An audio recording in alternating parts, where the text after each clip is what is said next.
Well, hey there, everybody. Got quite a few projects today. Anyway, as you can see behind me, I got my power saw and my axe. And my dad called me last night. We've had a pretty good winter storm, and he had a tree or two come down at his place. So he called me, and he's having some trouble getting his saw up and going. So I think I'll head out this morning and take care of that project for him. So just going to fuel up my saw, get some oil in it, make sure it's sharp, ready to go. So it should be good. I think I put it away in tip-top shape just after elk season, so I think it's ready to go. But I'm going to work on this little cruiser axe I got, and I want to show you a little trick I found. Let me get it set up. Just a minute. Well, this is what I got. For a couple of years now, I've been kind of seriously working on axes. It's a hobby of mine, and I enjoy doing it, finding these old axe heads and put new handles in and rehafting them, getting them up and running again. So, you know, in the past I've worked on handles, I've worked on axes, sharpening them and stuff, and you chase them around the bench, you know, and you try to clamp them down and stuff, and I'm constantly thinking, how can I get a hold of this thing so I can free up both hands and work on the handle or what have you with both hands. And, you know, it's been sitting right next to me all this time, and I didn't realize it until I just happened to watch one of Wrangler Star's videos, and he was putting together a hammer, let's see, yeah, for a blacksmith project he was working on. And he never mentioned it or anything, but he used his pipe vise. He just did it, you know, and I've had one sitting next to my bench here forever, and why didn't I think of it? Now, the only thing I had to do is I bought a 48-inch piece of galvanized pipe, and it just extended it, because mine was only like 24 inches or something like that. Got a couple of them, but check this out. You know, you just chuck this thing up in there like a lathe, come down tight,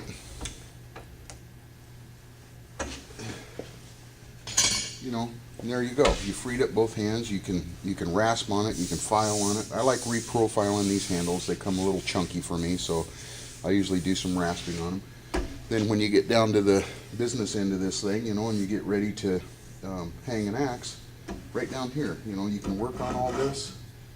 There you go. You freed up both hands, and I just thought that was an awesome, awesome little trick. So the other thing is that I can also work on an axe that's already hung, and I can sharpen it up and get it ready for business. So let's get that thing chucked up in there, and I'll show you how that works. Well, as you can see here, here's an axe, you know, fully hung. Here it is, chucked up in this thing.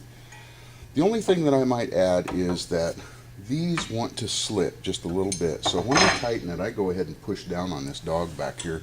Just give it a little bit of a squeeze, and it seems to lock it pretty good.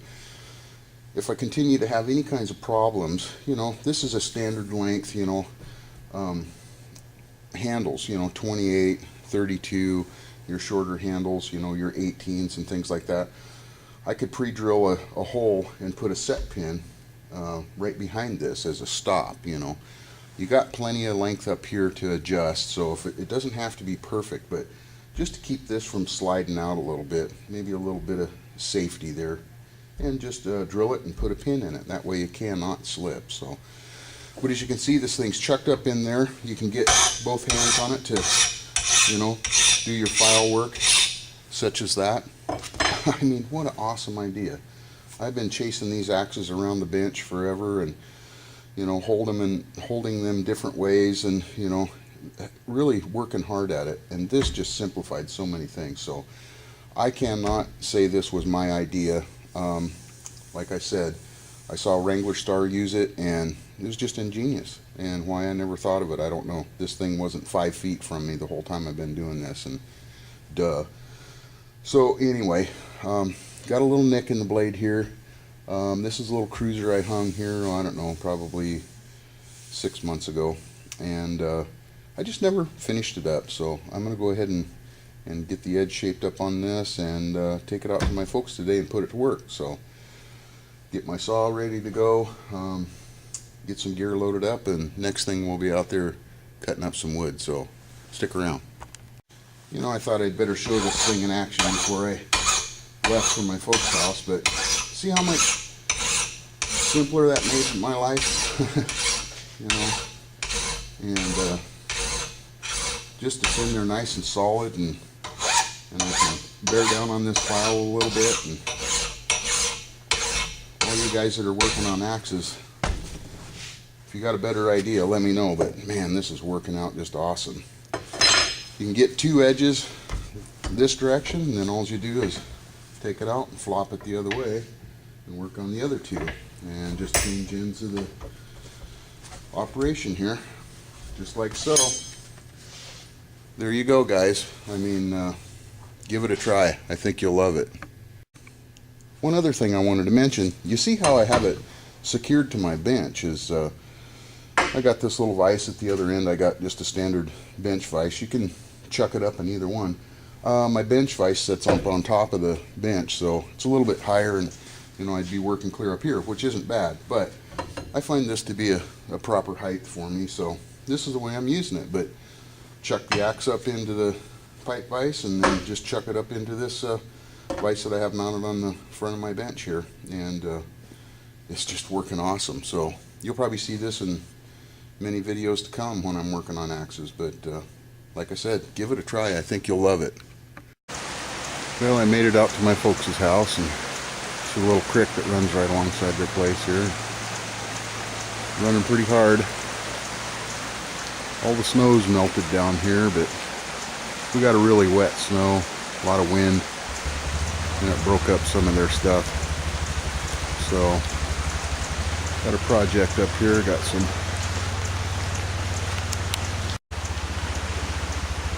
clean up this stuff. They got some poplar trees, I guess, right up here at front, and tops flew out of them and stuff, broke out. So it sounds like my dad's getting the quad warmed up so we can get the trailer hooked up and get this stuff hauled out. I did notice the elk were out today, so I'll show you a herd of elk here maybe.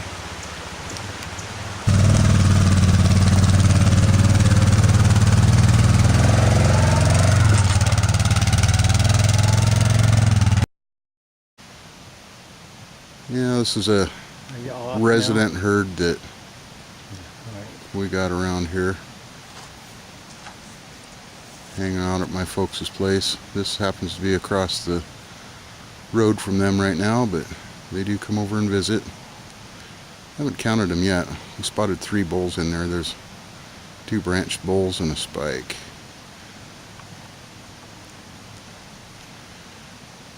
But they are better than 500 yards away. So, and there's probably, how many is there? Probably 15? About 20. 20? Anyway, little resident herd.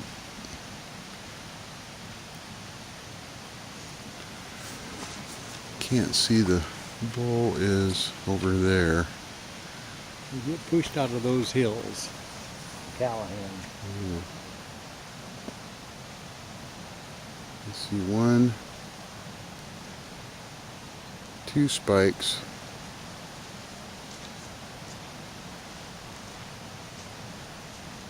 and 2 branched. Yeah, lots of cows and calves. Nice little bunch.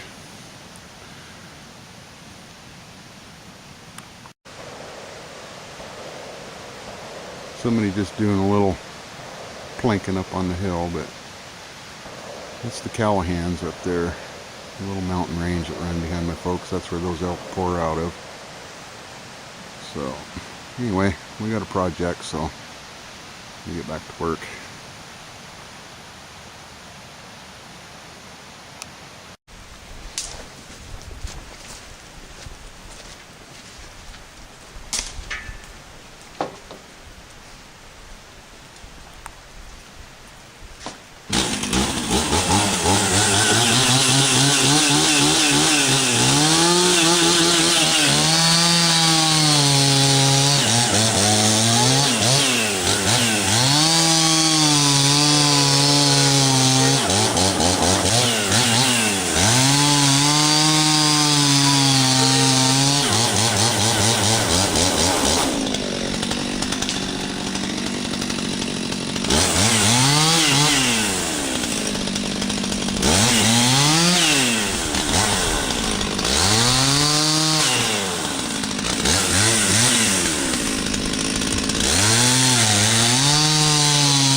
funky stuff.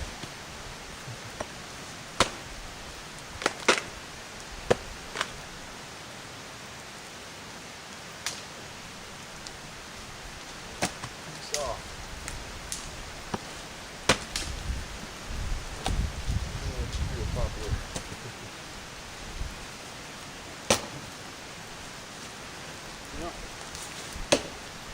Not going to be much work for that axe today, so keep moving forward.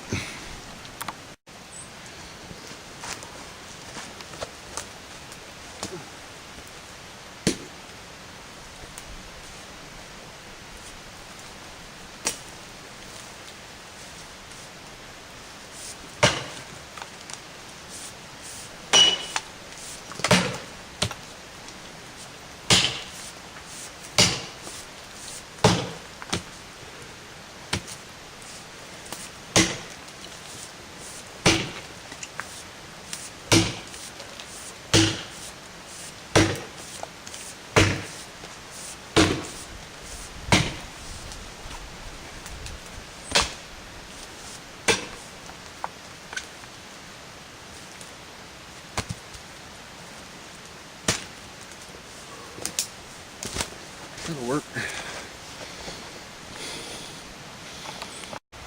Yeah, we're out here at the burn pile. Last load. Got her all cleaned up. And just in time because it started to rain. Anyway, here's my folks' place back up there. The elk we were looking at are just right over there.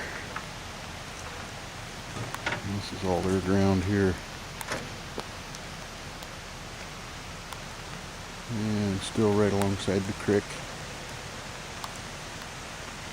Anyway, that's what we've been hauling everything with. My dad's quad and his little trailer.